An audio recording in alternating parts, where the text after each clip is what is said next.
बिस्मिल्लाहिर्रहमानिर्रहीम। मोहतरम नाजरीन, अस्सलाम वालेकुम। आज मैं अल्लाह सुब्हानहू तआला का नाम अस-समद लेकर आपकी खिदमत में हाजिर हुई हूँ। अल्लाह ताला कुरान में एक मौके पर अपने आप को अस-समद कहते हैं। अस-समद का मतलब है अब्दी ज़रूरियात को पूरा करने वाला, पनाहगाह। अस-समद वो है जिस पर सारी मखलूक का इन्हिसार है, वो किसी भी हालत से मुतासिर नहीं है और वो वाहिद है जो सबसे ज़्यादा कामिल तरीके से तमाम ज़रूरियात को पूरा करने पर कादिर है, खुद को किसी चीज़ या किसी ज़रूरत के बगैर। लिसानी एतबार से समद का मतलब है ऐसी चीज़ जो हालात से मुतासिर ना हो या कोई ठोस चीज़ हो, और सामूद से मुराद साबित कदम और साबित कदम रहने का तस्वुर है। अस-समद वो है जो तख्लीक में किसी चीज़ से तब्दील नहीं होता और ना ही मुतासिर होता है। वो तमाम ज़रूरियात और ख्वाहिशात के लिए तलाश करने और इन्हिसार करने के लिए अब्दी और मुकम्मल पनाहगाह है। सूरत इखलास में अस-समद खुद कहते हैं, कहो कि वो ज़ात पाक जिसका नाम अल्लाह है, एक है, मबूदे बरहक जो बेनियाज है, ना किसी का बाप है और ना किसी का बेटा, और कोई इसका हमसर नहीं। कुरान मजीद में अल्लाह जुल जलाल अपने आप को समद कहने वाला वाहिद मुकाम सूरत इखलास में है। ये फजीलत वाली सूरत कुरान के 1/3 के बराबर है।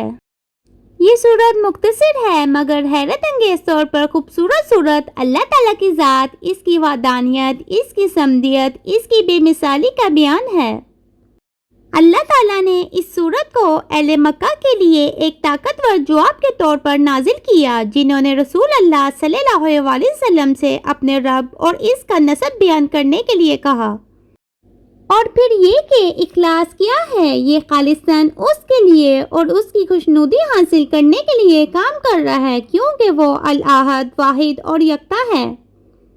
ये हमारी ज़रूरियात और ख्वाहिशात के लिए इसकी तरफ रुजू करना है और सिर्फ इसी की ख्वाहिश करना है, क्योंकि वो अस-समद, अब्दी और ज़रूरियात को पूरा करने वाला है, और इस हकीकत के मुताबिक ज़िंदगी गुजारना है कि इसकी सिफात में से कोई इसके बराबर नहीं है।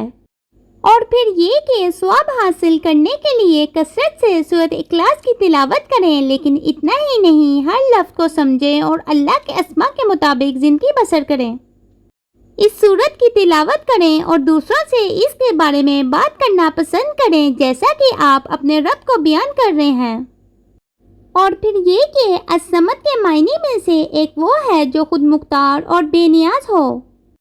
हम अक्सर ऐसा क्यों करते हैं जैसे हम खुद मुख्तार हैं, ख़ास तौर पर अच्छे वक्त में जब हम सेहतमंद और दौलतमंद होते हैं, तो हम ये भूल जाते हैं कि हम अपनी हर चीज़ के लिए समद पे मुनहसर हैं। लिहाजा अपने आप को रोज़ाना याद दिलाएं कि आप इस पर मुनहसर हैं। और फिर ये कि इसी को पुकारें। रसूल अल्लाह सल्लल्लाहु अलैहि वसल्लम सुबह के वक्त ये दुआ किया करते थे। तर्जुमा: ए हमेशा जिंदा रहने वाले, ए हमेशा कायम रहने वाले, तेरी रहमत के सबब से फरियाद करता हूँ कि मेरे सब कामों को ठीक कर दे और पलक झपकने तक भी मुझे मेरे नफ्स की तरफ मत सौंप।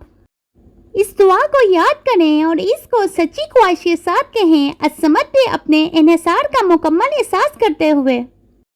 और फिर ये कि अच्छे और बुरे वक्तों में अस-समद की तरफ रुजू करें, इस पे भरोसा करें, इस यकीन के साथ कि वो अब्दी पनाहगाह है जो आपकी ज़रूरियात को इस तरीके से पूरा करेगा जिस तरह वो जानता है कि वो आपके लिए बेहतर है। अगर आप वाकई ही अस-समद पे यकीन रखते हैं तो आपकी शदीद तरीन ख्वाहिश इससे मुलाकात की होगी और आपको खौफ सिर्फ इसकी नाराज़गी का होगा। इसलिए अल्लाह के हकीकी बंदे बनने की कोशिश करें और इससे इल्तिजा करें कि वो आपके दिल में इस दुनिया की मोहब्बत को कम कर दे और अल्लाह की खुशनुदी की पुख्ता ख्वाहिश पैदा कर दे। ए अल्लाह अस-समद, हम जानते हैं कि तू ही अब्दी पनाहगाह है। ए अल्लाह, हमें ये एहसास दिलाएं कि हमें हर वक्त आपकी ज़रूरत है और हमें सिर्फ आपको राज़ी करने की शदीद ख्वाहिश से आरास्ता फरमा। आमीन या रब्बल आलमीन।